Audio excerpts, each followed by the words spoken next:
gotiye nijat perestan dilan û govend qedexeye haylo nizane serîxwar bêmêjî û bêaqil Kurd mirin jî hebe şîn jî hebe girî jî hebe hewarî jî hebe dilan û govenda xwe ber nade lo serîxwar ro ber nade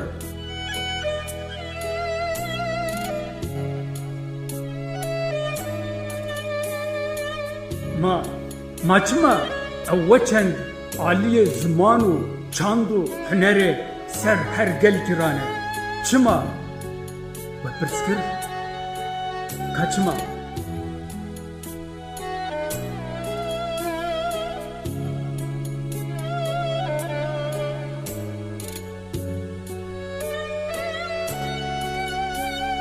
neriye nijat peres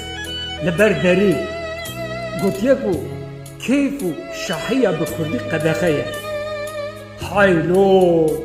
nizane mêjî xwar bêfikr û bêraman Kurd bin bomban da bin sar û seqeman da bin bah û baranan da bin tîna dava havînê da bin qetl û komkujiyan da dîlan û govenda xwe ber nade lo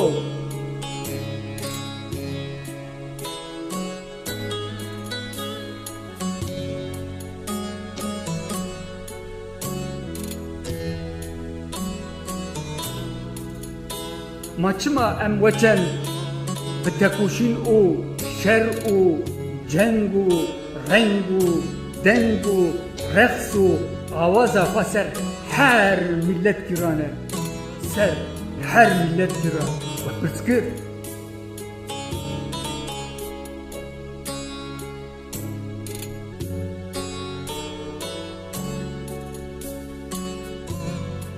ey